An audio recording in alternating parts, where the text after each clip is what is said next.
Informasi tanpa pola pikir kritis itu cuman sampah. With its massive user base, the misinformation issue is one that's top of mind for Google. During a monthly all-hands meeting, Google executives said that Google has much more reputational risk in providing wrong information. Oke, tadi itu topiknya. Sekarang Indonesia sedang melewati fase revolusi industri 5.0 dan sebagaimana yang kita tahu bahwa segala macam informasi kini bisa diakses di mana aja. Kita bisa mulai dari Google, Instagram, X, Facebook, YouTube, atau mungkin TikTok. Dengan banyaknya platform yang menawarkan akses ke dalam informasi juga meningkatkan jumlah penggunaan internet. Saat ini terdapat 5,52 miliar pengguna internet di seluruh dunia, di mana terus tumbuh sejak 10 tahun terakhir. Data juga menunjukkan bahwa total pengguna media sosial telah mencapai angka 5,22 miliar dari 8,18 miliar penduduk bumi. Statistik lebih lanjut menunjukkan indeks penggunaan aktif, manakala YouTube, Facebook, dan WhatsApp menunjukkan penggunaan aktif terbanyak. Di Indonesia sendiri, jumlah pengguna internet mencapai 185,3 juta pengguna internet sejak Januari 2024 atau setara 66,5% populasi Indonesia.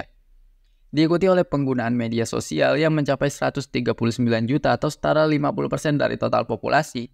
Data juga menunjukkan bahwa Facebook tercatat sebagai media sosial dengan penggunaan terbanyak di Indonesia, disusul oleh YouTube, Instagram, dan TikTok. Sebagai negara dengan jumlah penduduk terbesar keempat di dunia, Indonesia menduduki peringkat pertama sebagai negara terbanyak dalam penggunaan internet lewat smartphone. Alasannya karena banyak yang bisa kita lakukan lewat internet seperti baca berita, nonton live stream, keperluan riset, atau sekadar posting di internet, atau mungkin main game. Tentu aja dengan cara yang sangat mudah. Hal ini mendorong peredaran informasi yang sangat banyak dengan waktu yang relatif singkat. Namun kembali ke topik awal, nggak semua informasi itu sesuai. Gue bicara soal miskonsepsi dan misinformasi. Pernah dengar tentang peta lidah? Itu adalah hasil penelitian dari David Hanik, di mana dia menjabarkan bahwa lidah manusia itu punya 4 bagian. Setiap bagian punya tanggung jawabnya sendiri. Tapi faktanya nggak begitu loh. Hanik memang melakukan penelitian, namun hasil penelitiannya berbeda dari peta lidah yang beredar saat ini. Hasil penelitian Hanik diterbitkan menggunakan bahasa Jerman, dengan kata lain cuma orang Jerman yang fasih aja yang bisa paham makalah tersebut. Penelitian Hanik sebetulnya mencari tahu tentang kepekaan maksimal pada lidah, di mana hasilnya nggak beda jauh dari misinformasi saat ini. Tapi Hanik juga menambahkan bahwa keempat bagian lidah pada penelitiannya cuma memiliki perbedaan kepekaan yang tipis, bukan absolut. Dengan kata lain, semua bagian lidah juga bisa merasakan rasa terlepas dari job desk di peta lidah. Tapi kok bisa ya? Kok bisa menyebar? Kenapa miskonsepsi seperti ini bisa menyebar bahkan sampai ke buku-buku sekolah? Oke, penyebaran ini terjadi akibat misinformasi, dan misinformasi paling banyak terjadi akibat human error. Cara kerjanya sama seperti gosip. Orang yang salah paham bicara ke orang lain, lalu orang lain ke orang lain, dan terus seperti itu sampai menjangkau ratusan bahkan jutaan orang. Belum lagi dalam kasus peta lidah ini terdapat alasan kedua dari misinformasi yang beredar. Pada tahun 1912, versi ilustrasi yang terinspirasi dari makalah David Hanik muncul di artikel koran dan dikutip terus-menerus sampai tercantum di buku pelajaran kita. Pangkalnya menjadi sebuah kebenaran palsu yang kita percayai sampai hari ini. Makanya penting bagi kita untuk melakukan pengecekan fakta pada informasi yang kita terima di era sekarang di mana internet digunakan untuk marketing, menggiring opini, atau sekadar personal branding aja. Perlu ada upaya untuk mengontrol informasi yang dibagikan secara bebas oleh siapa aja.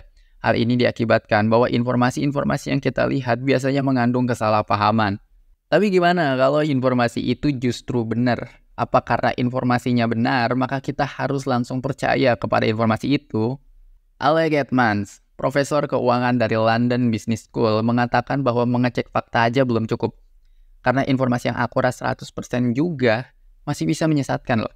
Kita semua mengidap yang namanya confirmation bias, gagasan yang menyatakan bahwa kita memiliki pandangan terhadap dunia, dan kita akan berpegang pada apapun yang mendukung pandangan tersebut.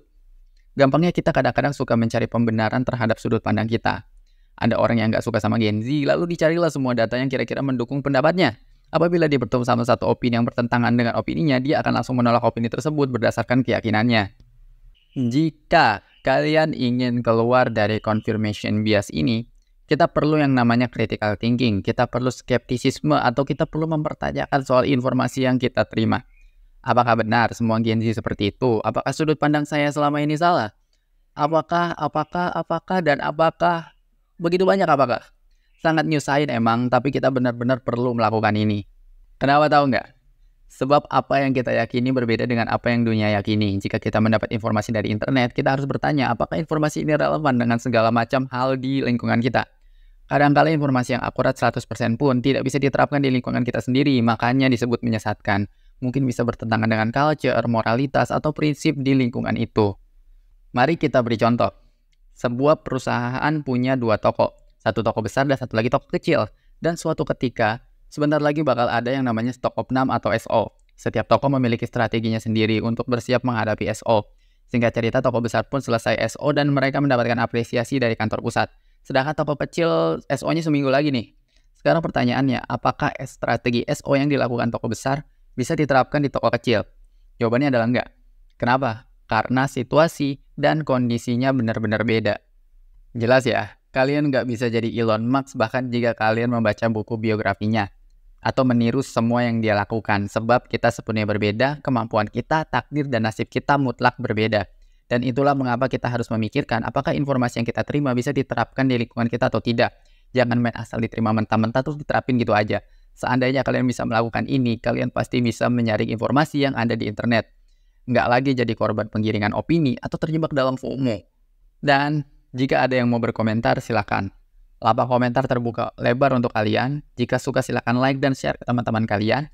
Dan teruslah kritis bahkan terhadap video ini. Terima kasih.